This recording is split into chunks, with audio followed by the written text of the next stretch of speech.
You're about to listen to Shed, conversations about race on Martha's Vineyard, with your host, Eric Adams, a presentation of MVY Radio.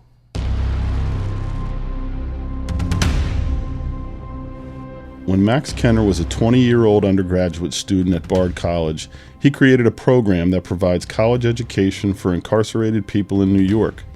Max and two alumni of the program talked to us about the power that education has on people behind bars and the impact it has on the communities they come from.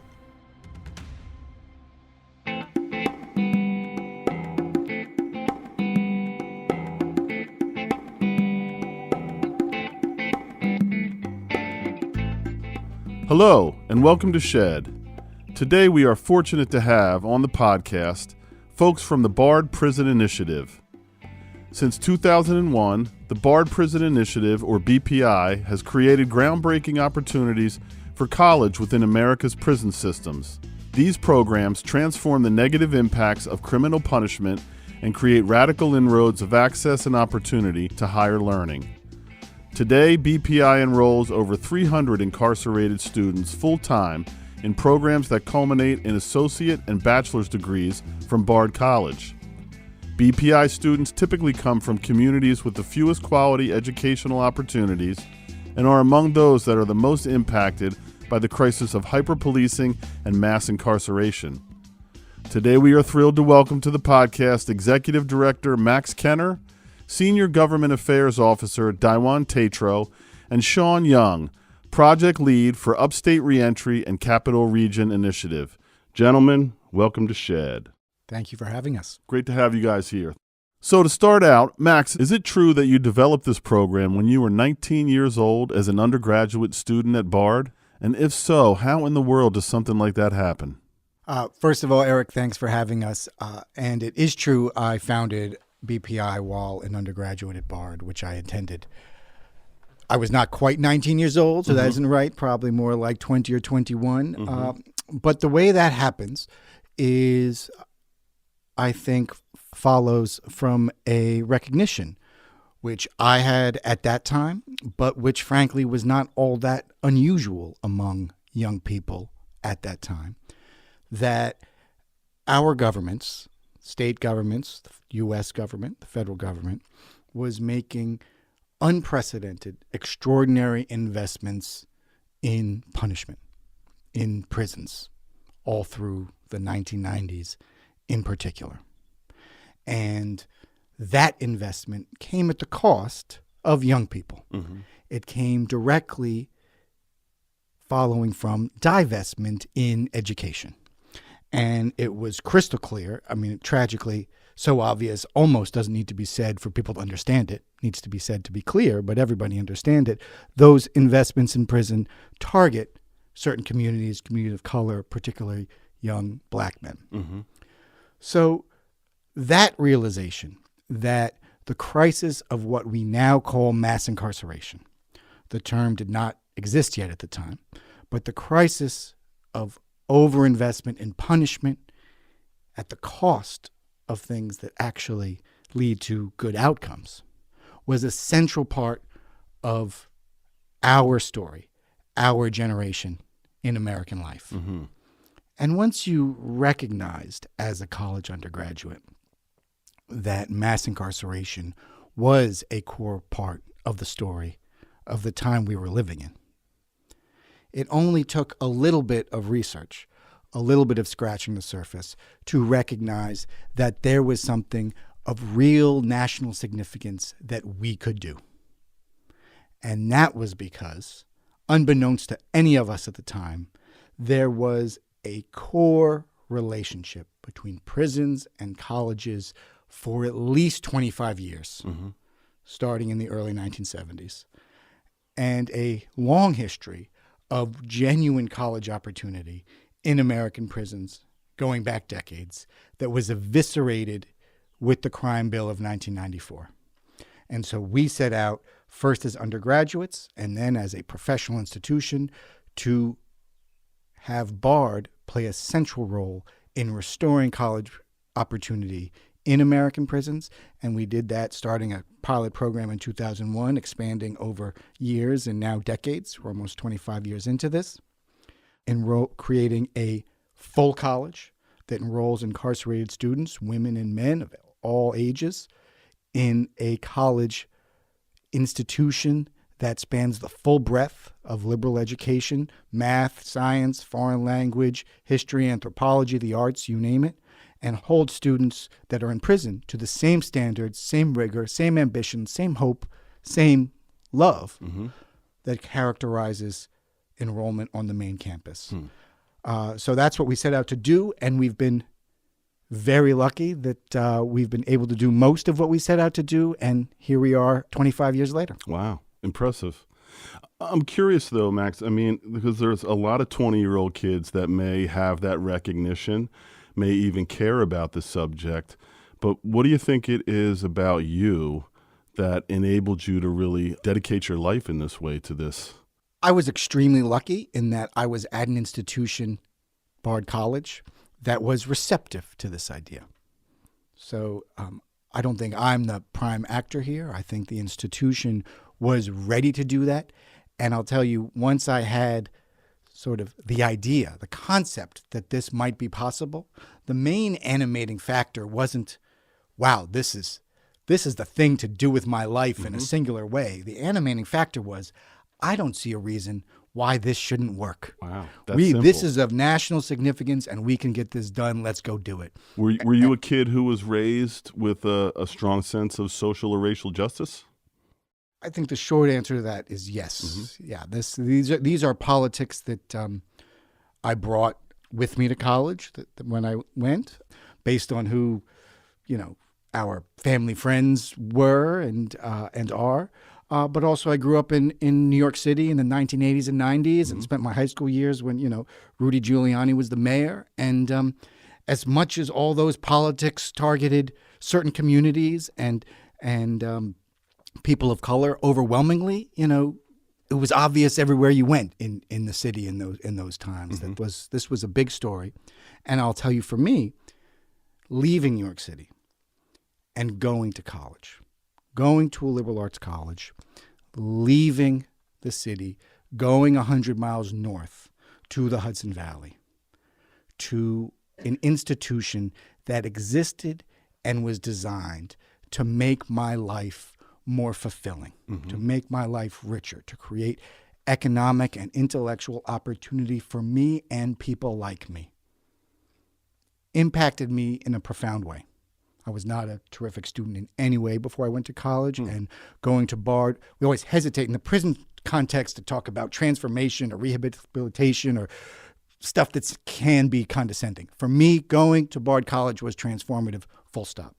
But I recognized as a 19 or 20-year-old, leaving the city, going to the Hudson Valley, that any number of young men who I may have sang in the church choir with or played Little League with or known growing up were making the identical physical trip from the city to the Hudson Valley to go to institutions that were designed for people like them to do the exact opposite of everything I just described, to close off economic opportunity, to limit the number of people or ideas they might encounter in their life or places they might go.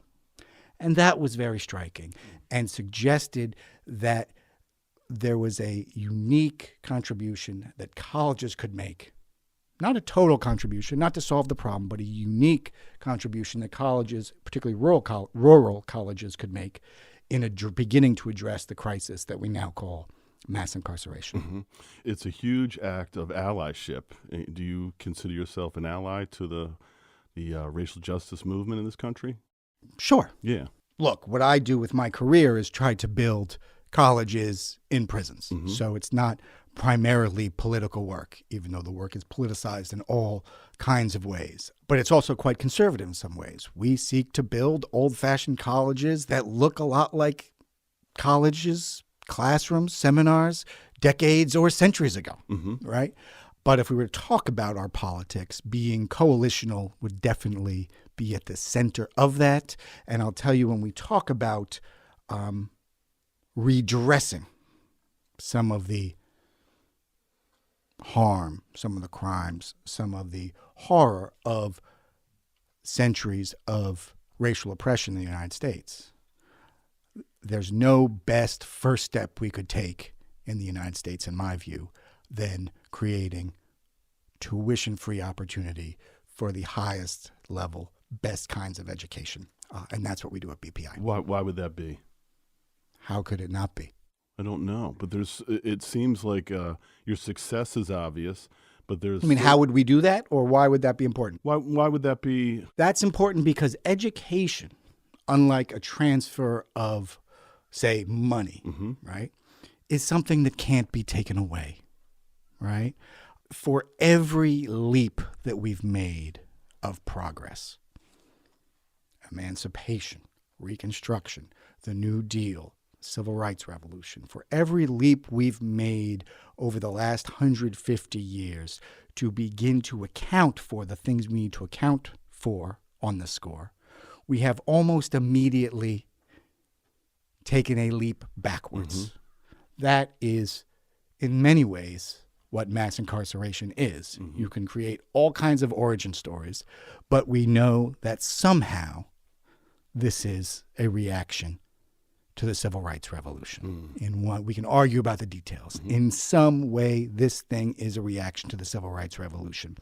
And so, if we're going to make change that transcends generations and is a kind of wealth that can't be confiscated, in my view, it's not the only thing to do by any stretch, but the first thing to do is provide the kinds of education that are typically provided to the children of the lucky, the privileged, the rich, or the elite.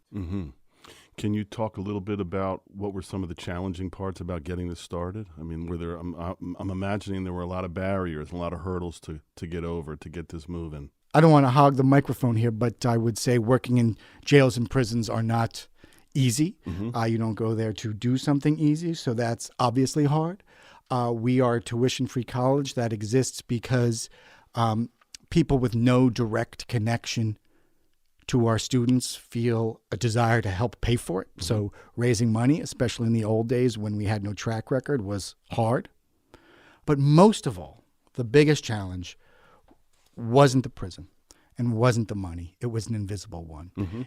It wasn't even convincing Bard that people in prison deserved credits or degrees just like tuition-paying students on campus. The biggest challenge was convincing decision makers, faculty, foundations, people that you would think of as allies, is that, quote unquote, these people were prepared for, interested in, eager to receive this kind of education, an education that wasn't condescending, that wasn't proscriptive and tailored in some kind of way that they imagined people in prison would necessarily be ready to contend with. That people in positions of authority found it completely counterintuitive and, in fact, unbelievable that incarcerated people could thrive in the same kind of education that they themselves experienced. Sean and Daiwan, in addition to working for BPI, you're both graduates of the program. I'm curious as to what kind of students you were before BPI. Daiwan, why are you smiling? I don't even know if I was a student before BPI. I think in the true sense of the word, you went to school sort of because you had to, right? And I remember that I never found school to be particularly engaging. I didn't go much. Actually, sort of my first interactions with what we call the criminal justice system. I'm putting that in air quotes because there's no justice in that system, and I don't particularly like using the word criminal, but was with the truancy officer. It felt like a disciplinary mechanism, right? I remember that when I first got into Bard, particularly in the first weeks and in the first month and the first semester, sitting through those classes and thinking to myself, wow, like this is what a teacher is, right? This is what it feels like to be a student. And that was the first time in my life that I felt heard, that I felt engaged, that I felt like what I thought mattered, that I felt like I was not only learning, but being challenged, building confidence of my own, right? And mastery over these very, very difficult subjects. I'm someone who dropped out of high school, right? I think I have a ninth grade education and went on to graduate with a 3.78 from Bard and wrote a senior project on applied mathematics and biology, specifically modeling cancer cell proliferation using differential equations, right? And so the ways in which a Bard College education not only changed the trajectory of my life, but my total relationship to what education is and was or has been is quite profound. It sounds like it. And Sean, same question to you. What kind of student were you before BPI? I think that my responses would be really similar to what we just heard from Daiwan. I went to prison and I didn't have a GED. I was sentenced to quite a few number of years. All I wanted to do was come home, and I never saw myself being here today. Education is a large part of that journey for me. I went from not having a GED to obviously accomplishing that, studying hard in the law libraries, getting my case overturned, and getting a degree from Bard College. Wow. Yeah. I feel that, once again, similar to what Daiwan just said, my understanding or my relationship with education is entirely different today. I feel like the confidence that I've gained from achieving my, for getting my degree and being a part of a higher education program like Bard College has, changed my life dramatically. So I'm singing from the rooftops anywhere that I go, the importance of education. It can't be missed. And another thing is that the importance of education, I think, is broadly understood in some ways, but the type of education and the rigor of education that I received in the program of Bard College is really, I think, what's important here, right? So if you look at what's offered in state prison today, New York State prison today, the type of education that they offer individuals, it's nowhere near, I think, what is offered from the college. And it's not just the type of education, it's the type of faculty that come in on a daily basis and interact with the students. Max Kenner, Megan Callahan, and other staff, they were very clear in the early days of me joining the college about, this is a classroom. This is a college. You are a student. Now, it took some time for me for that to kind of sink in, but I can't describe to you or your audience right now the impact of what that meant to me and so many others that have gone through the program. On a daily basis, 7 days a week, 365 days a year inside prison, the messaging is always that you are unworthy, right? The messaging is always that you don't matter. Always. From the prison guards to the medical staff to the other teachers. I'm overgeneralizing a lot, but I would say the ratio of those that are like that to not is pretty high. And having a program staffed with people that valued us, our thoughts, looked at us as students, as people deserving of this type of education, with the expectations they would have for their students on campus, I think is an example of what should happen in a college and in class, and when we're offering opportunities for people. We too often quickly are willing to dispose of people and discard of people. A friend of mine, Rodney Spivey, has a phrase that I often use, and it's the category of irredeemables. And we in our society, we often place people in these categories. We otherize them and put them in places where they don't matter and are more easily dehumanized. Well said. And Eric, can I just add to that, when we're thinking about, me and Sean and our educational journeys, I think, you notice very quickly that we had very little to say about, our education up until Bard, right? I think that says something to how profound and rigorous the program is.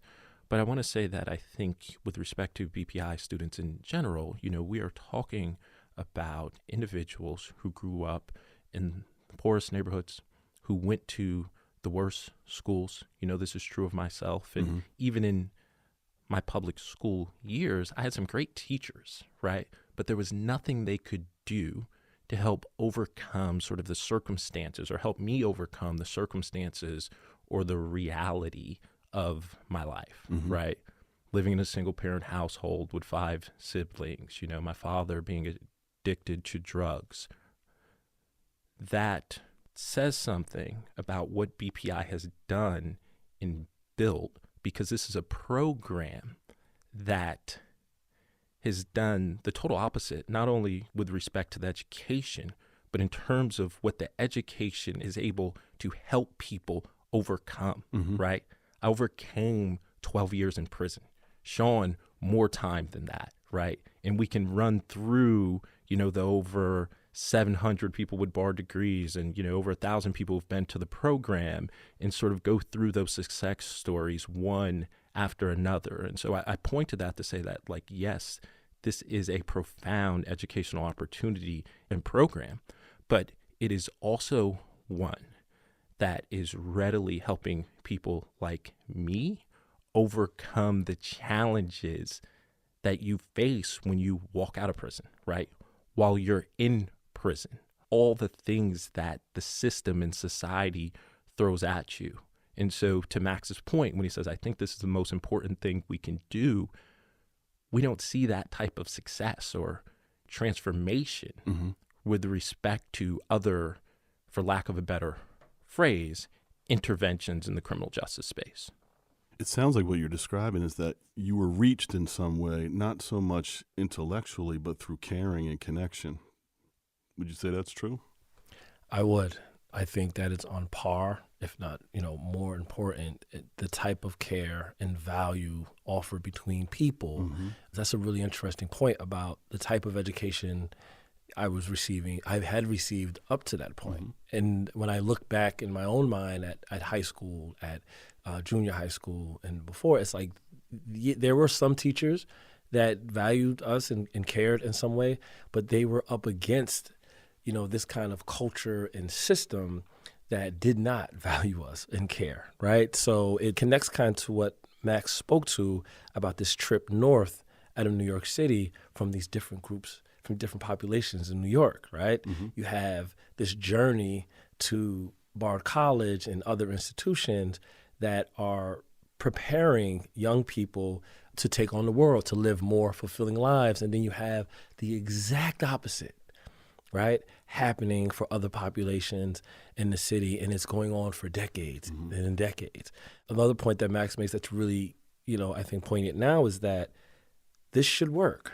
This makes sense when you invest in human potential, right, and you create these access points for people, we take care of the rest, right?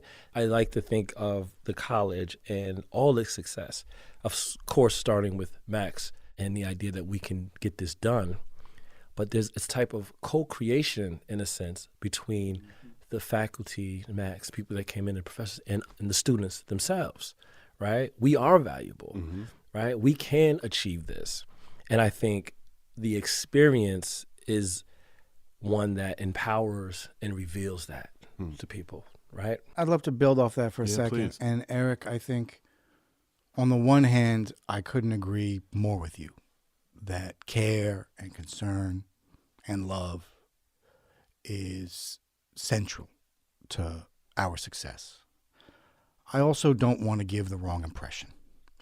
So look, care and concern and love are a central part of most any successful educational institution, opportunity, or practice. But they don't happen alone, right? So, like Sean was saying, elite institutions, name brand colleges, that's core to their relationship with our students. But when we, Bard College, when the Bard College faculty go to the prisons and provide the kind of opportunities that they do. Yes, they bring a care for people's future as individuals and as an institution with them. But they also bring and get in response a level of intellectual ambition and curiosity and rigor that's not just, sort of fuddy-duddy, we all care about each other. It is a hard work and serious commitment to bettering one another, bettering the institution, bettering something oneself, and also something larger than oneself through a kind of work and achievement of knowledge and understanding through open debate in a seminar-style context over the course of not days and weeks, but semesters and years. Max, how do you figure out which teachers are appropriate for BPI? I would imagine they're not all well-suited to it. Look, we're in the market for the best teachers. And as a general rule, I'm a little bit of a content skeptic when it comes to education, right? If someone is teaching something that maybe doesn't seem immediately relevant, whatever that means to you, but they're a spectacular teacher, especially at the introductory level, that's what we're looking for. And we're not looking for people that are overly interested, in doing good in a context where people are in their imagination suffering, right? They can go, I don't want to be diminutive here, but they can go, work for Habitat for Humanity and build a home for someone who needs one. There'd be nothing wrong with that. But we do something specific. We do something that we think should be taken seriously, and that's provide a college education of a specific kind, even if that happens in an unusual context. Can I make just a point Please. on that? I feel like Max is absolutely right. I want to point out something, though, that I think is important when it comes to that particular context about the love and the care and the concern. There's such a distance or gulf between the type of expectations that I had before entering the college, before entering the program. I'm looking at those professors and those folks that come in that are treating students as students in this particular way, in this particular light, right? The importance of just simply treating someone fairly, with respect, honesty, and delivering this kind of ambitious intellectual journey maybe encompasses the experience a bit more. But in my mind, when I go back and I look at the experience, and because there's such a drastic difference in what I had seen in my own community before ever being incarcerated, during my incarceration from the staff and others, that experience to me always stands out as, yes, the education, what we learned was important. I had studied in the law library for years, right, before joining the college, and I had got a type of education there. What I did not get there, it was the type of, I think, simple, basic human respect and decency and expectation, right, that the college was able to bring with the type of professors and rigorous program. Can you say a little bit more about, and this is for both of you, about what it was like to be in a setting for a part of your day where you were treated with respect and kindness and caring and people really saw your potential, and then spend the rest of your time in a place where you were really dehumanized in many ways, I would imagine, and treated with a lack of respect and a lack of dignity? Yeah. So I just want to say that, I think BPI approaches education in a very human-centered way, but is also highly and deeply intellectual, right? And so we can sit here, at these mics and talk about love and care in the broader context. But when you're in those classrooms, it is hard. And you don't necessarily feel the love or feel the care, at least explicitly. I don't even think, as a student in my first years, I knew how to understand that, right? I didn't trust Max. And I think that was the same for a lot of students at BPI, because our relationship with institutions had always been fraught by oppression, by racism, by a lack of resources, by condescension, right?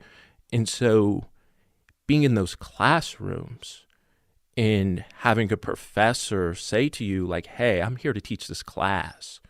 If you get out of prison and come back, if you get out of prison and do this, that's not my problem, right? I'm not the governor. I'm not a cop. I'm a professor, and I'm going to teach this class at the highest level here within this prison as if I was teaching at Harvard or Oberlin or Johns Hopkins, right? And so that's not only about, love and care, but there's a certain level of pragmatism in there to say that, hey, this is really about education. And we can leave all of these other things outside of the door. But if we can get this right in this room, maybe we can alleviate some of those things outside, right? And so I think at BPI, we all would go into those rooms with a sense of purpose, right? Not only in the sense that this is the thing that's going to change or save my life, right? But that what I learn in these rooms has meaning for my family, for my community, for the students who are going to come behind me. And so having some type of shared goal, right, as a student was particularly empowering for me. Like, we knew that when we went in those classrooms and that door closed, we were in college. Mm-hmm. And you had to wake up every day. And we used to, we sort of had a line we would say to ourselves if we saw each other in the hallway. We would say, are you in jail or Yale? Right? Mm-hmm. And we'd say Yale because it rhymed. We really embarred. But anyways, Yale has a college and prison program now, just graduated their first students, which is amazing. Right? Yeah. So just want to shout them out. But it's big. It also comes out of our National Consortium for the Liberal Arts at BPI, which is pretty amazing. But what we did in those classrooms was college, and it was happening in a prison context. And I think that is where some people lose a bit of focus, right? Because I think for all of us, college is a transformative or important period of our lives, and we recognize it in that way. Why would we think or assume it would be anything different for incarcerated people? Actually, the opposite is true, right? We should think that it would be more important for the very people who have been most denied access to quality education in this country, right? And so I say that to say that we did never on any day take what was happening in those classrooms for granted, take our ability to be able to wake up as students in a prison for granted.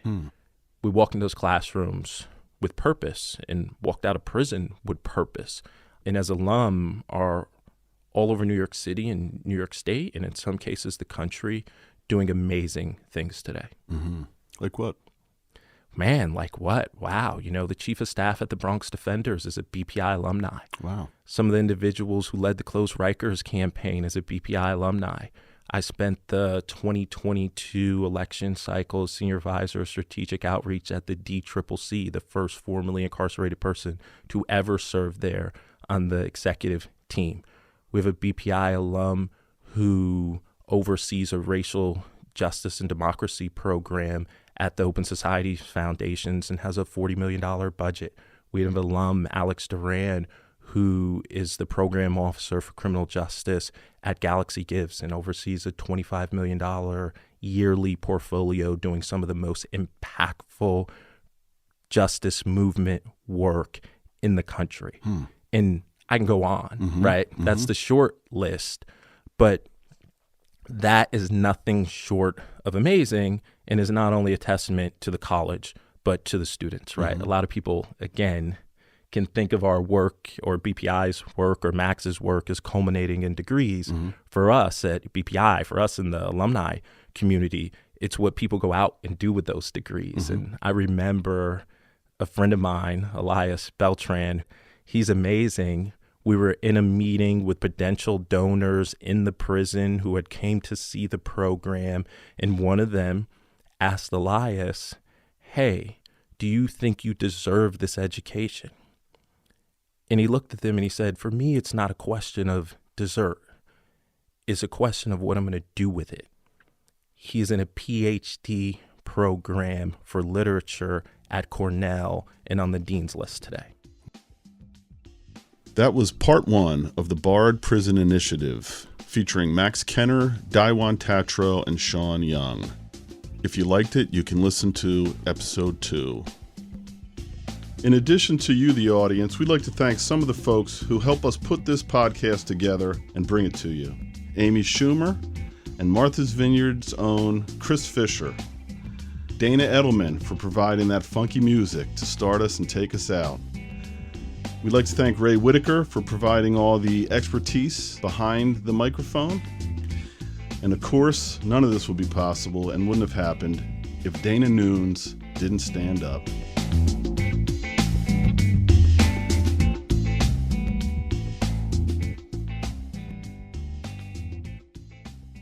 This has been Shed. Conversations about race on Martha's Vineyard with Eric Adams. A presentation of MVY Radio.